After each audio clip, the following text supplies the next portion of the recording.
오라 우리가 굽혀 경배하며 우리를 지으신 여호와 앞에 무릎을 꿇자. 그는 우리의 하나님이시요 우리는 그가 기르시는 백성이며 그의 손이 돌보시는 양이기 때문이라. 사랑의 하나님, 광야와 같이 고달픈 세상길에서 저희 모두와 오늘도 동행하여 주시고 눈동자와 같이 늘 지켜주신 그 은혜에 감사드리옵니다. 오늘 우리에게 거룩한 주일을 허락하여 주시고 우리 몸과 마음의 건강을 주시사 예배하는 백성으로 이 아침 불러주시니 감사드리옵니다. 이 아침 삼위일체 유일하신 하나님께만 영광을 돌리며 예배하는 이 시간에 세상과 나는 간 곳 없게 하시고 구속하신 주님만 바라보게 하옵소서.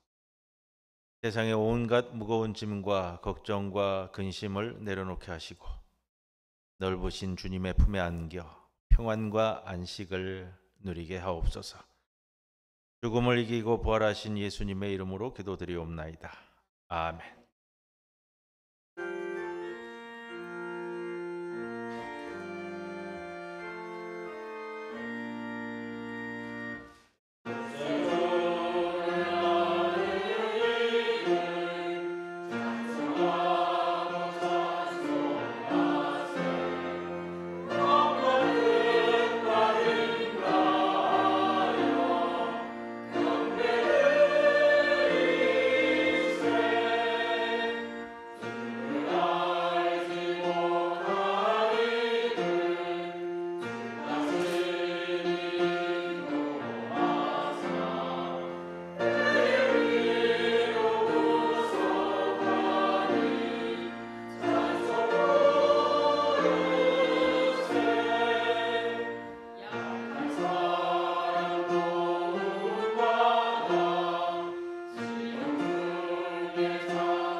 너희 권능 있는 자들아 영광과 능력을 여호와께 돌리고 돌릴지어다.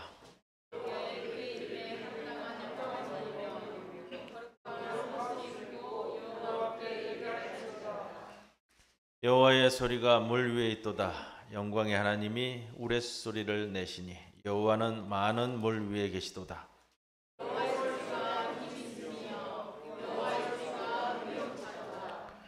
여호와의 소리가 백향목을 꺾으시며 여호와께서 레바논 백향목을 꺾어 부수시도다.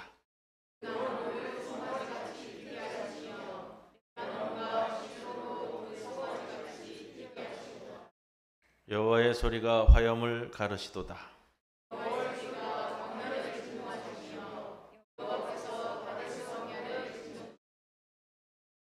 여호와의 소리가 암사슴을 낙태하게 하시고 삼림을 말갛게 벗기시니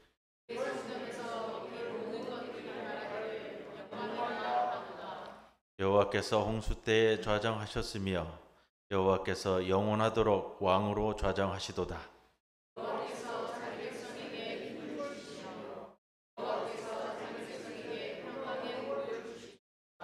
아멘. 전능하사 천지를 만드신 하나님 아버지를 내가 믿사오며 그 외아들 우리 주 예수 그리스도를 믿사오니 이는 성령으로 잉태하사 동정녀 마리아에게 나시고 본디오 빌라도에게 고난을 받으사 십자가에 못 박혀 죽으시고 장사한 지 사흘 만에 죽은 자 가운데서 다시 살아나시며 하늘에 오르사 전능하신 하나님 우편에 앉아 계시다가 그리로서 산 자와 죽은 자를 심판하러 오시리라. 성령을 믿사오며 거룩한 공회와 성도가 서로 교통하는 것과 죄를 사하여 주신 것과 몸이 다시 사는 것과 영원히 사는 것을 믿사옵나이다. 아멘.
사랑이 무한하신 아버지 하나님, 오늘 거룩한 주일 부활절 셋째 주일을 지키며 예배를 드립니다.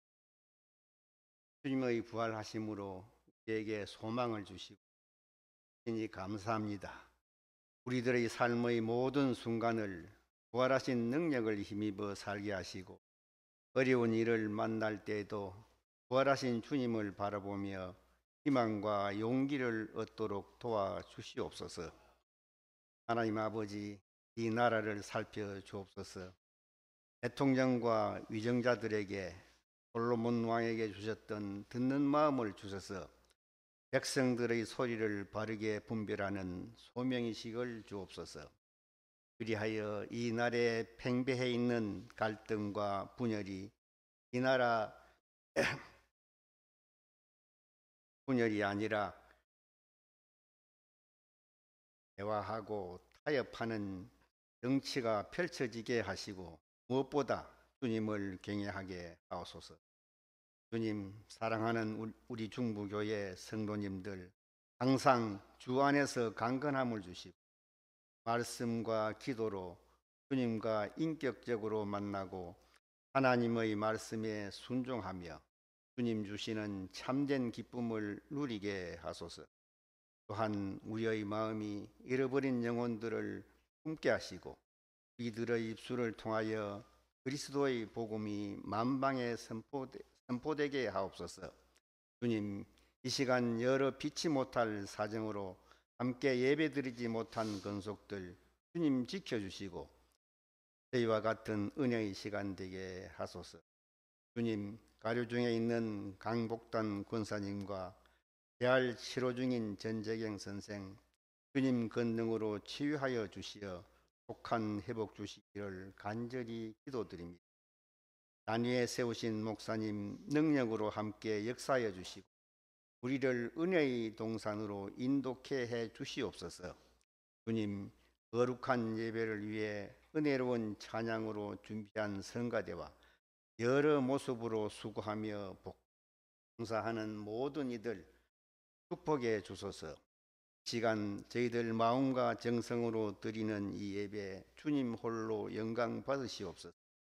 이 모든 말씀 부활하신 예수님 이름으로 기도드립니다. 아멘.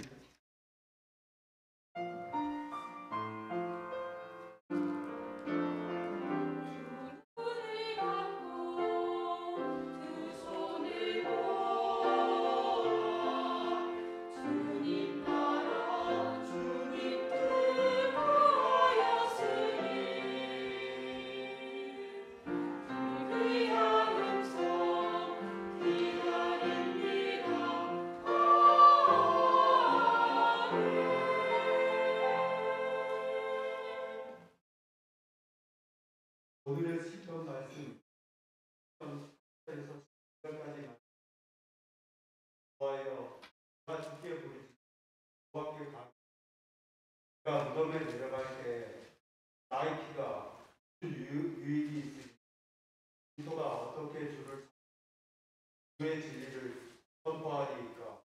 여호와여 들으시고 내게 은혜를 베푸소서. 여호와여 나를 돕는 자가 되소서 하였나이다. 그래서 나의 슬픔이 변하여 내게 춤이 되게 하시며 나의 베옷을 벗기고 기쁨으로 띄우셨나이다. 이는 잠잠하지 아니하고 내 영광으로 주를 찬송하게 하심이니 여호와 나의 하나님이여 내가 주께 영원히 감사하리이다. 이는 하나님의 말씀입니다. 아멘.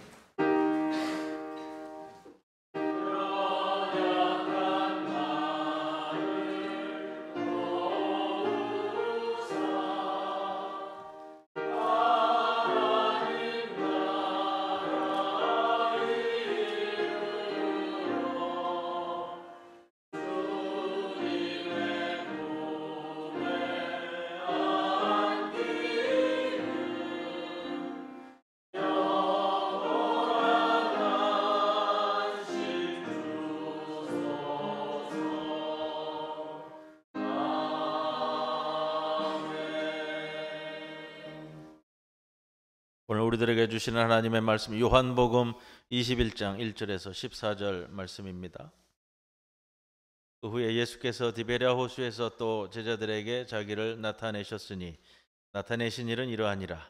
시몬 베드로와 디두모라 하는 도마와 갈릴리 가나 사람 나다나엘과 제베데의 아들들과 또 다른 제자 둘이 함께 있더니 시몬 베드로가 나는 물고기 잡으러 가노라 하니 그들이 우리도 함께 가겠다 하고 나가서 배에 올랐으나 그날 밤에 아무것도 잡지 못하였더니 날이 새어갈 때에 예수께서 바닷가에 서셨으나 제자들이 예수이신 줄 알지 못하는지라. 예수께서 이르시되 얘들아 너희에게 고기가 있느냐 대답하되 없나이다. 이르시되 그물을 배 오른편에 던지라 그리하면 잡으리라 하시니 이에 던졌더니 물고기가 많아 그물을 들 수 없더라.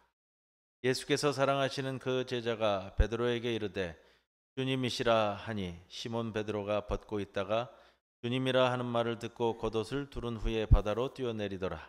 다른 제자들은 육지에서 거리가 불과 한 50칸쯤 되므로 작은 배를 타고 물고기 든 그물을 끌고 와서 육지에 올라오 보니 뿔이 있는데 그 위에 생선이 놓였고 떡도 있더라. 예수께서 이르시되 지금 잡은 생선을 좀 가져오라 하시니 시몬 베드로가 올라가서 그물을 육지에 끌어올리니 가득히 찬 큰 물고기가 153마리로라. 이같이 많으나 그물이 찢어지지 아니하였더라. 예수께서 이르시되 와서 조반을 먹으라 하시니 제자들이 주님이신 줄 아는 고로 당신이 누구냐 감히 묻는 자가 없더라. 예수께서 가셔서 떡을 가져다가 그들에게 주시고 생선도 그와 같이 하시니라. 이것은 예수께서 죽은 자 가운데서 살아나신 후에 네 번째로 제자들에게 나타나신 것이라. 이 말씀 가운데 성령께서 함께 하시기를 기원합니다.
인터넷상에도 그렇고요. 한참 뜨는 이야기가 한 가지 있어요. 무슨 이야기냐면요. 바퀴벌레의 이야기. 여러분 아세요? 최신판이에요. 최신판. 바퀴벌레 이야기라고 있는데 어떤 얘기냐면요. 자녀들이 부모에게 묻는데요. 뭐라고 묻냐면 뭐 엄마일 수도 있고요. 아빠일 수도. 엄마, 아빠, 내가 바퀴벌레로 변했어. 엄마, 아빠는 나를 어떻게 할 거야? 그거예요. 여러분 어떻게 하시겠어요? 잡아서 손바닥 쫙 쳐서 버릴 거예요. 살충제로 에프킬라로 쫙 해가지고 그 자리에서 뻗게 할 거예요. 이게 자녀들이 요즘 이걸 묻는다고 그래요. 부모들한테. 혹시 뭐 이제 며칠 뒤에 물어보면 대답을 잘 하셔야 돼요. 저는 대답을 잘했어요. 어떻게 했냐면 내 딸이 그리고 내 아들이잖아요. 좋은 박스를 하나 구해다가 나가지 못하게. 왜? 나가면 누구 손에 어떻게 될지 모르는 누구 확 쳐가지고 갖다 버릴 수 있으니까. 박스에다가 잘 모시고서는 거기다가 좋은 음식물과 좋은 물을 서는 그렇게 할 거다. 저는 참 대답을 잘했어요. 여러분, 아이들이 왜 그럴까요? 왜 이렇게 물어볼까요? 가슴이 비었어요. 그거를 이해하시라는 거예요. 왜 이게 유행할까요? 아이들 마음이 빈 거예요. 알아요. 부모의 사랑을 받고 있는 거, 엄마 아빠가 나 사랑한다는 거 알아요. 근데 확인하고 싶으잖아. 가슴을 채우고 가겠다는 거예요. 한 번 더 확인하고. 근데 그거를 이해를 못하고 그냥 뭐 에프킬라로 칙 해가지고 그냥 처리할 거야 이래 버리면 아이들이 이 고개를 떨구고 간다고요. 오늘 이 이야기를 염두에 두고서 오늘 본문 말씀을 볼 거예요. 무엇이 비었는가 볼 텐데, 부활하신 예수님께서 제자들에게 오늘 세 번째 나타나신 장면이라고 되어 있습니다. 부활하신 예수님께서 40일 동안 이 땅에 계시면서 여러 형태로 나타나셨는데 제자들 전체에게 나타나신 것이 세 번째다 하고 있어요. 오늘 본문 말씀이 요한복음 21장이죠. 요한복음 21장은 요한복음의 마지막 장입니다. 저는 조금 쉽게 말씀을 좀 접근하려고 그래요. 오늘 이야기는 근데 마태, 마가, 누가복음에는 없어요. 생략돼 있고 요한복음에도요. 이게 21장은 에필로그처럼 뒤에 이렇게 덧붙여진 장이라고 흔히들 얘기해요. 첨부된 형태예요. 왜 그러냐면 그 앞에 장인 20장 30절 31절 보세요. 요한복음 전체의 결론인데 이렇게 20장 30절 31절이 예수께서 이 책에 기록되지 아니한 다른 표적도 많이 행하셨으나, 표적 이야기가 나와요. 그럼 우리 다 기억하시죠? 예전에는 우리 요한복음 말씀 같이 공부하면서 마가복음에서는 이적 사건, 그다음에 요한복음에서는 그걸 표적이라고 표현합니다. 표적은 영어로 사인이에요. 사인. 징표를 주겠다라는 거예요. 그 징표를 통해서 우리에게 메시지를 주는데, 자, 표적도 많이 행하셨지만 31절에 오직 이것을 기록함은, 7가지의 표적을 기록했는데 오직 이것을 기록함은 너희로 예수가 하나님의 아들 그리스도이심을 믿고, 2가지를 얘기해요. 예수가 하나님의 아들 그리스도이심을 믿고, 두 번째는 그 이름을 힘입어 생명을 얻게 하려 함이라. 요한복음이 결론을 맺고 있는 주제는 2가지라는 거예요. 믿음과 뭐죠? 생명. 이렇게 결론을 맺고 요한복음을 끝내요. 그렇다면 이 앞에서 얘기하는 표적이라는 것은요, 믿음과 생명을 위한 겁니다. 믿고 생명을 얻게 하려는 거예요. 여기서 요한복음서 기자가 끝내려고 했어요. 마치려고 했단 말이에요. 근데 이 요한복음서를 편지로 붙이려고 하다가 아차한 거예요. 더 적고 싶은 게 생긴 거예요. 더 남기고 싶은 길이 딱 마음에 떠오른 거예요. 그러면서 21장이 추가됐습니다. 됐는데 요즘 같으면 뭐 컴퓨터로 치니까 실제로 보면은 20장 30절 31절 앞에다가 이거를 컴퓨터로 치면 이게 띄어다 붙이면 되는데 예전엔 그게 안 되잖아요. 야, 그래서 21장이 추가가 됐습니다. 근데 21장을 의미 있게 볼 수 있는 게 한 가지가 더 있어요. 요한복음의 마지막을 편지를 다 복음서를 완성을 하고 나서도 한 장을 더 덧붙이고 싶은 요한복음서 기자의 마음이 있었는데 실제적으로 편집과 구성 작업을 거치다 보니까 오늘 요한복음 21장은 마태, 마가, 누가, 요한 4복음서의 마지막 장이 돼버렸어요. 여러분, 복음서는 우리 주님이 이 땅에 오셔서 복음의 역사를 펼치시는 내용입니다. 복음서 다음에는 뭐가 있죠? 사도행전이 이어지지요.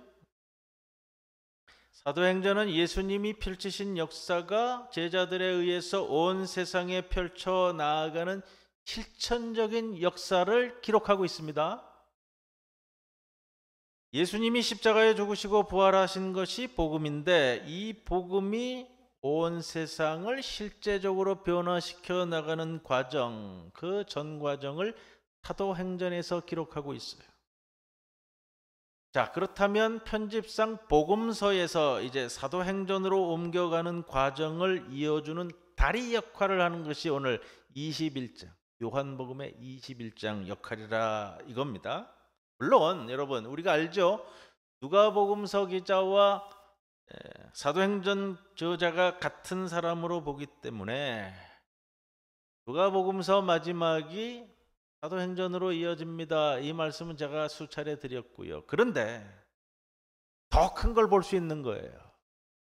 뭐냐면 신약 성경 전체의 편집상 복음서의 마지막 장이 그 다음에 우리 21장을 넘기면 사도행전 1장으로 이렇게 딱 이어지게 돼 있죠.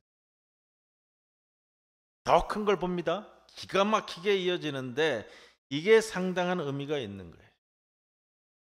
복음서 전체의 마지막을 피날레를 내고 있는 장, 이게 더 훨씬 의미가 있고요. 이것도 다 성령께서 함께 하실 때에 이루어지는 구성과 편집으로 놓고 본다면 요한복음 21장은 우리에게 더 큰 의미로, 더 큰 메시지로 다가올 수 있지 않겠습니까? 21장의 주제가 앞에 있는 20장 30절 31절에 결론 짓는 믿음과 생명을 이야기하고 마치면서 21장에서 이 생명이 우리 삶에 와서 실제적으로 역사를 일으키게 만드는 분명한 모습들을 보여주기 위해서 요한복음서 기자가 이 막판에 이걸 한 장 더 붙여줘서 우리에게 뭘 얘기하려고 할까? 여러분, 그 메시지를 오늘 찾아가는 거예요. 아마도 요한은 오늘 이 사건이 복음서 전체의 중요한 징검다리 역할을 할 것이라고 여겼을 수도 있고요, 아니었을 수도 있어요. 그러나 성령의 감화 감동으로 성경이 편집되면서 이 메시지를 우리에게 더 큰 의미로 주고 있습니다. 여러분, 예수님의 제자들이 부활하신 예수님을 보았어요? 못 보았어요? 보았잖아요. 왜? 술 먹은 벙어리 돼서 만났잖아요. 도마는 예수님의 부활의 소식을 듣고도 오늘 요한복음 21장인데 바로 앞에 장 20장에 나오는 내용이에요. 도마는 내 손을 넣어보지 않고는 믿지 못하겠노라 했어요. 그래서 예수님이 다시 나타나셔서 네 손을 옆구리에 넣어보라. 그래서 창자국에 손을 넣어 직접 만져보았습니다. 예수님께서 27절에 이런 표현을 쓰셨잖아요. 믿음 없는 자가 되지 말고 믿는 자가 되라. 믿는 자가 돼야 생명이 있으니까. 여러분, 예수님의 제자들이 부활하신 주님을 보고 만나고 만져봤어요. 부활하셨다는 그 사실 자체를 믿었어요. 왜? 내 눈으로 보고 만지고 경험했으니까. 그런데 그 다음이 문제예요. 그 다음에 뭔 문제가 생겼냐 이거예요. 부활하신 예수님을 만났는데 내가 어떻게 살아가야 될지를 아직도 모르는 거예요, 지금. 그래서 요한복음서 기자가 아차 했어요. 아차 해가지고 지금 21장을 덧붙이고 있어요. 예.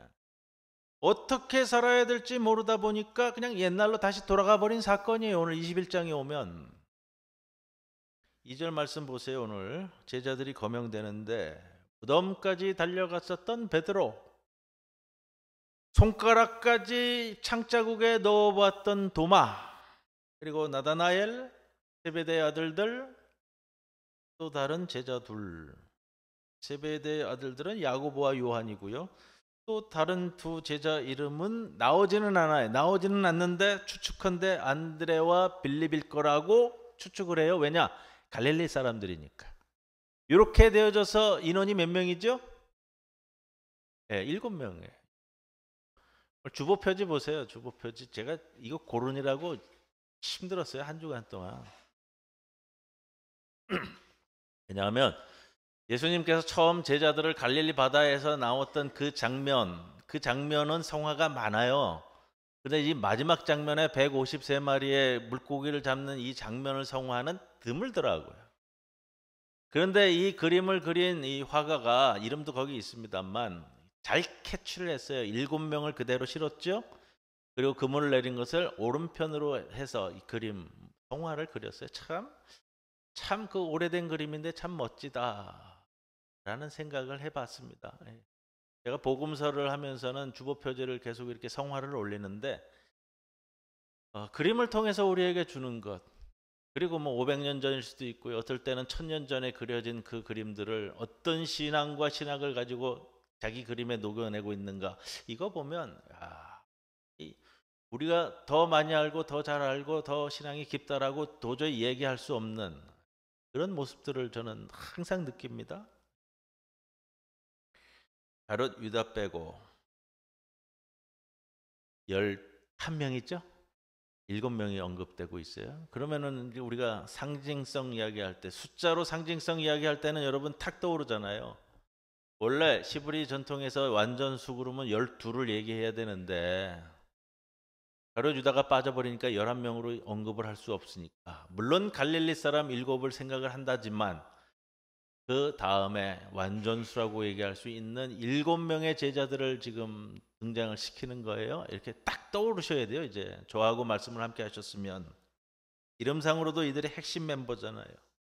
더 중요한 건 갈릴리 지방 출신들이라는 겁니다. 1절에 디베랴 호수로 왔어요. 갈릴리 바다입니다. 로마의 티베리우스 황제의 이름을 이렇게 올려줘서 호수 이름을 티베리우스 호수라고 붙였기 때문에 성경에 보면 갈릴리 바다, 티베리우스 바다 뭐 여러 가지로 불립니다. 다시 내 고향에 와서 고기 잡고 있습니다. 왜 다시 갈릴리로 왔어요? 고기 잡으러 가노라 했잖아요. 왜 다시 고기 잡으러 왔어요? 부활하신 예수님을 만났는데 그 이후에 뭘 해야 될지를 모르는 거예요. 호구지책이 급하죠? 예전에 내가 하던 일로 다시 돌아왔어요. 생각해 봅니다, 여러분. 다시 돌아와 물고기를 잡는데 신이 날까요, 안 날까요? 물고기 잡으러 왔는데요, 그물을 내리는데 신 날까요, 안 날까요? 그거예요. 신이 안 나죠? 예전에는 내가 즐겁게 하던 일이었지만 지금은 내가 할 일이 아니거든요. 이게 그거는 알잖아요. 이게 내가 할 일은 아닌데. 부활하신 예수님께서 20장 21절에 아버지께서 나를 보내신 것 같이 나도 너희를 보내노라. 22절에는 심지어 예수님이 이렇게 말씀하셨어요. 그들을 향하여 숨을 내쉬며 성령을 받으라 라고까지 했는데, 제자들의 지금의 결론은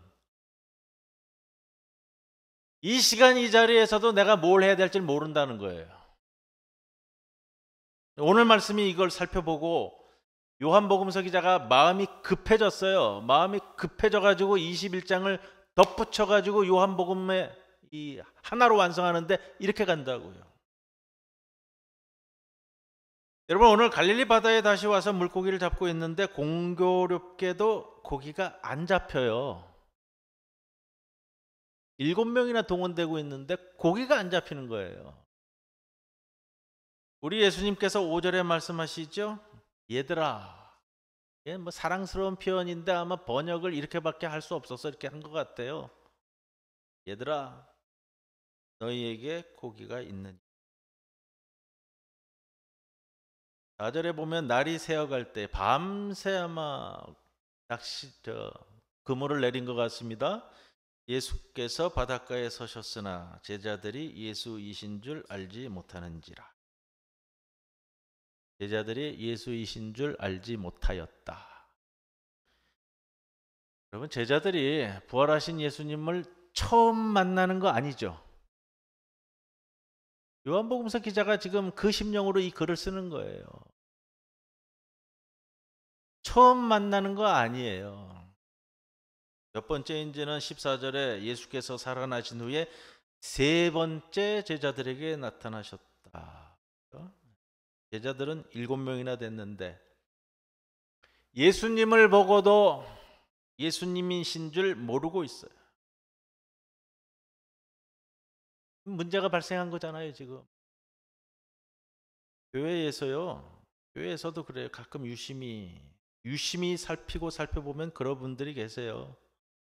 예수 믿는 사람이고 신앙생활 하는 사람은 맞는데 그 집사님의, 그 권사님의 가슴 속에 담겨 있는 예수님이 정말 살아계신 주님이신지, 여러분, 그렇게 염려되어 보이는 분들이 있어요.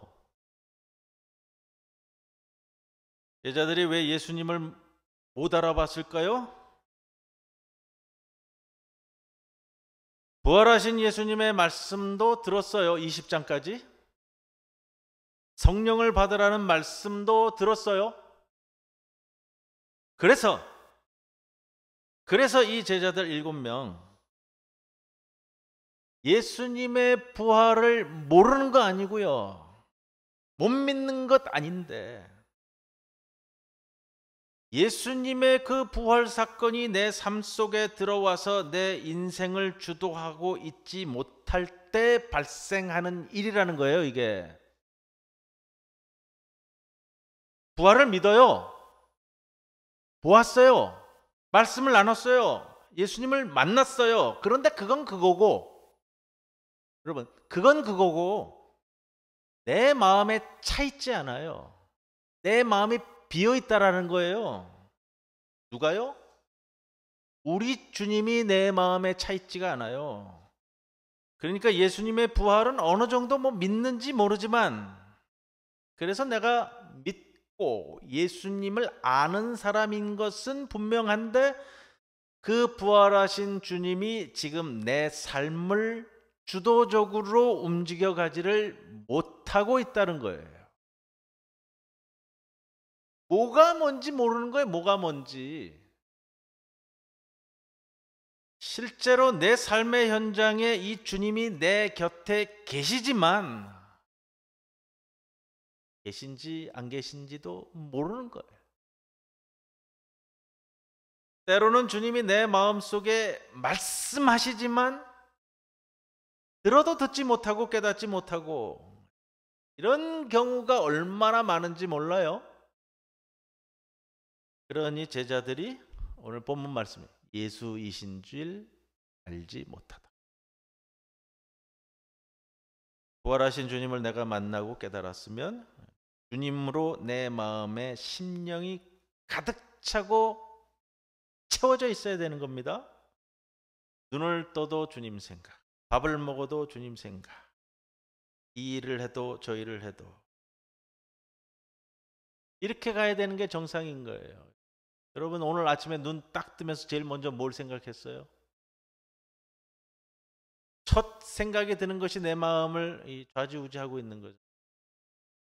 그래서 우리 신앙인들이 이 알람을 맞출 때 알람 노래를 찬송가로 트는 이유가 거기에 있어요. 찬송가를 들으면서 내 눈을 뜨고 내 이 뭐예요? 마음을 일으킬 때 찬송가와 더불어 주님을 생각하게 되고 향하게 되거든요. 이상한 가요 틀지 마시고요. 내가 나를 조절해 갈 수 있는 뭐 유치한 방법이긴 하지만 굉장히 중요한 방법이라고도 저는 말씀을 드려요. 자, 오늘 본문에 이게 가득 차고 채워져 있지 않은 것을 이렇게 표현하고 있어요. 뭐냐면 빈 배다. 밤새도록 그물을 내렸지만 물고기 없는 배. 우리의 현실 아니에요. 우리의 현실. 빈. 믿는다고는 왔는데 빈 배. 집사의 직분을 받고 권사의 직분을 받고 중직자로 교회에 세워져 있지만 그렇게 흉내는 내왔는데 빈배.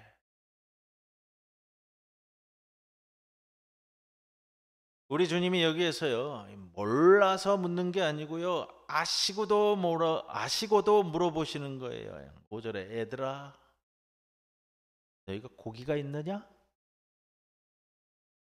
번역이 너무 아쉬워요. 번역이. 요한복음서 기자는 이 부분에 대해서 정말로 세밀하게 이 글을 썼어요. 번역을 제대로 하면 이렇게 되는 거예요. 이게 지금 너희가 고기 있냐 없냐 이걸 묻는 게 아니고요. 이렇게 묻고 있어요. 얘들아, 고기를 하나도 못 잡았겠구나. 그렇지?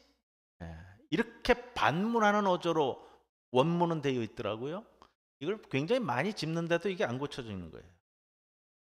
얘들아, 고기를 하나도 못 잡았지? 그렇지? 예수님은 알거든요. 대답이 뭐예요? 대답이? 제자들의 대답이? 예, 없습니다, 주님. 고기 못 잡았습니다. 6절에 예수님께서 뭐라고 말씀하세요? 그물을 배 오른편에 던지라.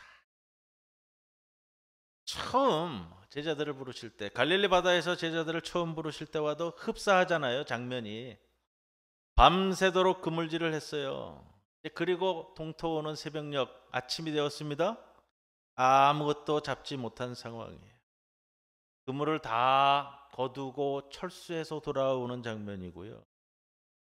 다시 나가서 그물 내리는 것도 오늘 이 장면에서도 결코 쉬운 장면 아니잖아요. 저는 낚시를 하지 않습니다만 가끔 다니다 보면 저기 항구에서 방파제에서 낚시하는 분들, 밤새도록 낚시하는 분들 보는데 그런 생각이 들더라고요. 오늘 본문을 보면서 밤 낚시를 밤새도록 하다가 아침에 이제 새벽에 물고기가 좀 떠오르는 거 뭐 이런 거 보다가 마치고서는 낚싯대 밤새도록 놓았던 낚싯대 뭐 많잖아요. 뭐 대여섯 개씩 이렇게 쭉 열어놓던데 돌아갈 생각하고 다 접었어. 다시 낚싯대를 놔라. 이게 쉽지 않잖아요. 6절에 그물을 배 오른편에 던지라. 그리하면 잡으리라 하시니 이에 던졌더니 물고기가 많아 그물을 들 수 없더라. 물고기가 어떤 물고기예요? 11절에 보세요. 이 물고기에 대한 표현을 이렇게 해요. 큰 물고기, 큰 물고기. 그냥 물고기가 아니라는 거예요. 큰 물고기. 1절에 보면 몇 마리라고 그래요? 153마리. 이게 상황 분위기가 어떤가를 이렇게 덧붙이고 싶었나 봐요. 요한복음서 기자가 이 부분을 쓰면서 나름대로. 정말로 153마리였을까요? 다 세봤을까요? 일일이 다 세봤냐고요. 그럴 수도 있고 아닐 수도 있죠. 뭐 예전에 섬기던 교회에 집사님 부부가 있었어요. 뭐 우여곡절이 많던 부부셨는데 용산역 앞에서 장사를 하셨어요. 나중에 얘기를 들었는데 그 집사님 부부로부터 결혼 때도 뭐 하여튼 우여곡절이 많고 장사를 할 때도 우여곡절이 많고 우여곡절이 많다. 그래도 다시 신앙을 다 잡고서 장사를 시작하는데 그렇게 어느 날 하나님께서 은총 주셔서 갑자기 장사가 굉장히 잘 됐다고 그래요. 그때는 장사를 하고 얼마나 장사가 잘 되었는지 정말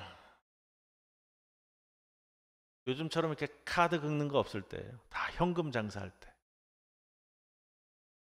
그날 하루 얼마나 장사가 잘 되었는지요. 부부가 집에 돌아와서요. 밤이 새도록 정말 밤이 새도록 지폐를 세웠다라는 거예요. 지폐. 왜? 너무 은혜에 넘치고 너무 감사하고 놀라워서. 그런 마음 아니겠어요? 뭐 153마리를 셀 수도 있고 안 셀 수도 있어요. 제자들이 밤새 한 마리도 못 잡았는데 주님 말씀 듣고 얼마나 많이 잡혔으면 이 제자들이 얼마나 놀라웠으면 다 헤아려 보고자 했을까. 이런 마음이 생겨요. 제가 이 본문을 보면서는. 자, 여기서 짚어보는 게 또 한 가지 있습니다. 이 시간에서 밤새도록 물고기 잡았는데 한 마리도 못 잡았을 때랑 153마리 잡았을 때랑 뭐가 바뀌었냐라는 거예요. 뭐가 바뀌었죠? 처음에는 빈배예요, 빈배. 예수님 말씀하시고서는 6절에 물고기가 많아 그물을 들 수 없더라 이렇게 되잖아요. 여러분 이거 아니겠어요? 처음에 제자들이요. 내 배 가지고 내가 선장돼서 내가 명령해서 내 사람들 모아서 내 노력과 수고로 밤새 그물을 던졌는데 빈배예요. 다시 할까요? 내 배 가지고 내가 선장돼서 내가 명령해서 내 사람들 모아서 내 노력과 수고로 밤새도록 그물을 던졌는데 빈배라는 거예요. 그 다음에 뭐가 바뀌었어요? 심령 상태가 바뀌었죠. 예수께서 바닷가에 서셨으나 예수이신 줄 알지 못하는지라. 153마리를 잡았을 때는 뭐가 바뀌었냐? 내 배예요. 내 사람들이에요. 내 노력과 내 수고와 내 힘을 쓴 것은 같은데 그물을 배 오른편에 던지라. 그리하면 잡으리라. 명령하는 사람이 바뀌었어요. 다 묶어서 말씀드리면 이 배의 선장이 바뀌었다는 거예요. 선장이. 빈 배를 채우고 여러분 우리의 빈 배를 채우는 역사를 이루는 빈 배를 다시 채우는 이 장면은요. 베드로와 야고보와 7명의 핵심 제자들을 다시 세워서 이것도 저것도 아닌 어중간한 그리스도인이 아니고 이제는 세상에 나가서 확실하게 변화시키는 위대한 하나님의 제자로 만들어서 보내시는 마지막 장면이에요. 이게 예수님이 일으키시는 14절에 보면 세 번째 제자들에게 나타나셨다 하죠. 세 번째가 뭐예요? 세 번째 정말로 첫 번째 언제, 두 번째 언제 어디서, 그 다음에 이번에 세 번째 이거 아니고요. 여러분 세 번째라는 것은 변혁의 사건, 역사가 뒤바뀔 때 나올 때 항상 세 번이 나오는 거예요. 예수님의 3일 만에 부활하고요. 아브라함이 이삭을 번제로 바치라고 했을 때 3일째 되는 날 눈을 들어 모리아산을 보니 이렇게 되는 거예요. 성경이 3일째 세 번 3이라는 숫자가 나올 때는요. 역사가 바뀌는 전환점을 이야기할 때 나오는 표현이 세 번째예요. 우리 주님이 물고기를 잡는 이 사건을 통해 주시는 메시지는 이겁니다. 여러분 이제부터 부활을 맛본 여러분의 모든 삶의 여정에 여러분의 배는 궁극적으로 다 하나님의 은총으로 채워지게 될 겁니다.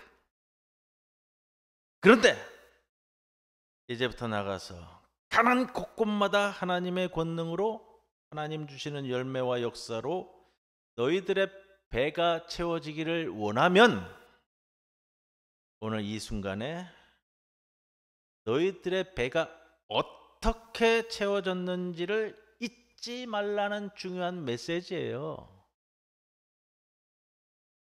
성도 여러분, 부활절을 지냈는데도 빈배입니다. 빈배죠? 저도 빈배고요. 여러분도 빈배고요. 우리 지난 주일날 좀 뭐 농담 반 진담 반 섞어서 말씀드리지만 장애인 주일 지내면서 여기 꽉 찼잖아요. 꽉. 빈자리가 없을 정도로 올라오지 않은 우리 식구들이 밑에 또 10여 명이 있었다고 그러대요. 그런데 오늘 빈배잖아요. 빈배.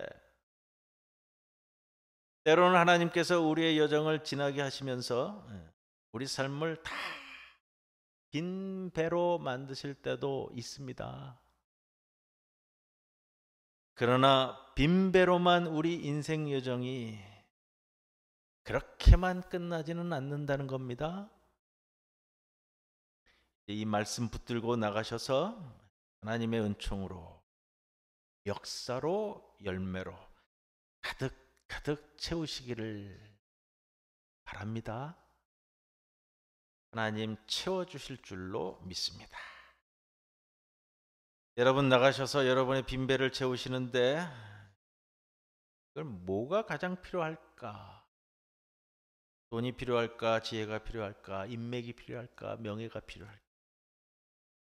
지금 우리에게 가장 필요한 것, 부활의 주님이 내 인생을 주도하는 이 삶의 변화와 역사. 지금 부활하신 주님이 계시는데도 불구하고 내가 운전하는 내 배의 주인이 이렇게 돼서는 소망이 없습니다. 베드로가 다시금 돌아와 갈릴리에 와서 자기 삶의 배의 키를 자신이 몰겠다고 나아갔습니다. 고기를 잡으러 나가니 한 마리도 잡지 못했어요. 내가 내 배의 주인이 되겠다면 물고기가 없을 수밖에 없는 거예요. 부활하신 주님이 내 인생의 빈배에 오셔서 내 인생의 주도권을 잡으시고 주인 되시고, 그래서 내게 말씀하시고 내게 가르치시고 나를 인도하시는 역사가 있을 때, 그때의 우리 삶의 예수 부활 사건의 역사가 새롭게 일어나는 거예요. 잊지 마셔야 됩니다. 오늘 이 자리에 말씀을 들으시는 여러분, 부활하신 주님을 아는 것, 믿는 것으로 끝나지 마시고 부활하신 주님이 여러분의 빈배에 오르셔서 내 배의 키를 잡으시고 내 배를 주도하시고 주인 되시는 역사가 있기를 간절히 축원합니다. 그 믿음으로 저와 여러분과 여러분의 가정과 우리 교회가 어느 면에서나 우리 빈배가 채워지는 역사가 있어야 되는 겁니다. 부활하신 주님만이 우리 삶의 빈배를 채워야 하고요, 우리 주님만이 우리 빈배를 채울 수가 있습니다. 그걸 믿고 나가시는 거예요. 자꾸 엉뚱한 것으로 채우려고 발버둥 치지 마시고요. 마지막에 왔는데 마지막에 실패하면요, 지금 이제 예수님이 승천하실 거잖아요. 예수님이 승천하시기 전에 이 마지막에 흐트러지면 안 되니까 마지막 단도리를 하는 장면이란 말이에요. 이 사도행전으로 넘어가기 전에. 여러분, 내 삶에서 주님이 차순위로 밀려날 때 주님에게서도 내가, 우리 가정이 그 다음 순위로 밀려나간다는 것을 아셔야 돼요. 알긴 아는데 자꾸 내 배를 내가 몰라고 한다고요. 그럼 물고기가 없잖아요. 내 배의 주인은 우리 주님이시다. 내 인생의 주인은 오직 부활하신 주님이시다. 예수님만 내게 명령하시고 우리는 절대적으로 듣고 순종한다는 것을 심령에 굳건히 세우시고요. 아직 걸어가야 할 길이 많이 남았습니다. 감당해야 할 일도 많습니다. 살아야 할 삶이 앞길에도 많이 남아 있습니다. 감당할 것들 감당하며 부활하신 주님께 모든 것 맡기고 부활하신 주님 말씀 절대적으로 순종하면서 주님 부활의 권능이 저와 여러분의 삶의 배에 큰 물고기들로 풍성히 채워지시기를 우리 주님의 이름으로 간절히 축원을 드립니다. 고마우신 아버지 하나님 감사합니다. 오늘도 우리의 삶의 주인 되셔서 우리 삶의 배를 이렇게 저렇게 움직이시려고 하는 주님의 그 큰 사랑을 기억하게 하여 주시옵소서. 부활하신 주님을 그저 알고 믿고 보고 만지는 것만으로 끝나는 것이 아니라 그 부활 사건의 우리 주님을 나의 가슴 깊은 곳에 모실 수 있는 그 아름다운 심령을 우리에게도 허락해 주옵소서. 예수님의 이름으로 기도드리옵나이다. 아멘.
11조 봉헌했습니다. 김수철 장로님, 주명숙 권사님, 손동철 장로님, 김정자 권사님, 범사에 감사합니다. 김수철 장로님, 범사에 감사드립니다. 주명숙 권사님, 범사에 감사드립니다. 박성민 교우, 무명으로 감사헌금 봉헌했습니다. 기도드립니다. 주님, 어둠에 묻혀 있는 우리에게 언제나 등불이 되어 주시옵소서. 우리 영혼 안에 불을 붙이시어 우리 삶을 비추어 주옵소서. 우리 몸을 성전으로 삼으시고 영원한 불꽃이 우리 심장 재단에서 늘 타오르게 하옵소서. 그래서 세상 가운데 복음의 밝은 빛으로 복음을 온누리에 증명하게 하옵소서. 상처 입은 이들에게 위로가 되게 하시고 방황하는 이들에게는 섬김이 되게 하시며 길 잃은 이들에게는 우리 모두가 동행자가 되게 하여 주옵소서. 이 심령을 안고 봉헌합니다. 11조로 봉헌한 손길들을 기억하여 주시사 우리의 삶의 터전이 주님 보호하심에 따라 늘 굳건히 서도록 인도해 주옵소서. 범사에 감사하며 감사의 마음을 담아 봉헌합니다. 기뻐 받아주시고 우리의 삶이 늘 감사 가운데 더 나아가는 귀한 삶이 되게 인도해 주옵소서. 우리 모든 성도들 주님 앞에 나올 때에 주정헌금으로, 하늘헌금으로, 장학헌금으로 이물을 우리의 몸과 마음을 묶어 함께 올려옵니다. 기뻐 받아주시사 이 예물이 쓰여지는 곳에 주의 나라가, 주의 향기가 늘 퍼져나가도록 인도하옵소서. 주님께 오늘도 감사만 올려오며 예수님의 이름으로 기도드리옵나이다. 아멘.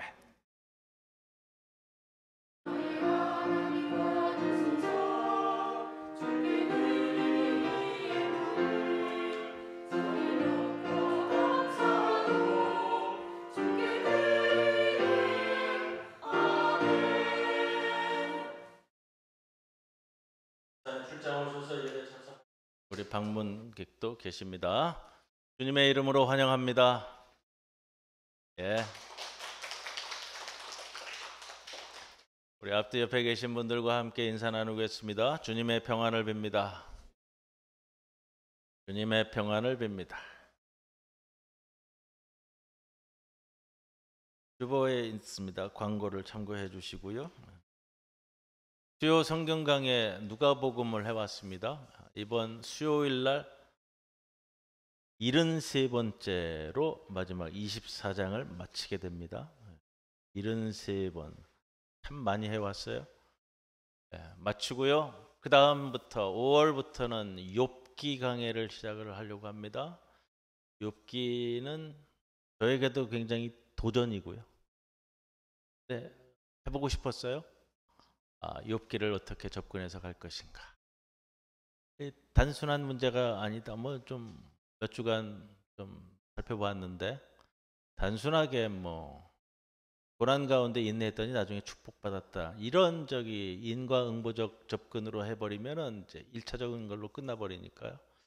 욥기가 담고 있는 것 조금 세세하게 좀 접근하려고 준비 중에 있습니다. 5월부터 우리가 누가복음 강의 잘 하지 못하셨던 분들은 새롭게 시작할 때는 뭐 뭐든지 같아요. 새롭게 시작할 때는 좀 동참해서 함께 하실 수 있었으면 좋겠다. 이것도 뭐 한 50주는 가야 되지 않을까 지금 생각하는데 만만치 않습니다. 저에게도 굉장히 만만치 않고요. 자, 뭐 하여튼 출발을 하려고 하니까 여러분들도 저에게 힘 주시고 여러분들도 기도하면서 준비하셔서 말씀에 함께 할 수 있기를 좀 권면을 드립니다. 경기 범신방 시작되었습니다. 뭐 일정들이 나오고 있는데 우리 신방부장이신 천정미 권사님과 일정 의논해 주시기를 바랍니다. 당회는 다음 주일 오후 예배 후에 모이도록 하겠습니다. 여러분 무엇보다도 재활 중에 있는 우리 전재경 선생님, 또 가려 중에 있는 우리 강복단 권사님, 또 아직도 댁에서 교회 나오지 못하시는 우리 조성황 장로님도 기억하셔야 됩니다. 어제 또 통화는 했었는데 많이 건강해지셨고요. 또 열심히 기도하면 또 함께 예배드릴 수 있을 것이다 라고 저는 믿습니다. 아직 나오시지 못하시는 분들을 위해서 또 부탁을 드리겠습니다. 모두 일어서셔서 해외송 함께 찬송 드립니다.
지금은 우리 주 예수 그리스도의 크신 은혜와 하나님 아버지의 크신 사랑과 성령님의 함께하심이 오늘의 나의 빈배에 주님 주인 되심을 믿고 모시며 그리고 이제 앞으로의 삶을 살아가기로 다짐하며 머리 숙인 그리고 이제 세상 밖으로 나아가는 모든 성도들 위해 영원토록 함께하실 것을 간절히 축원하옵나이다.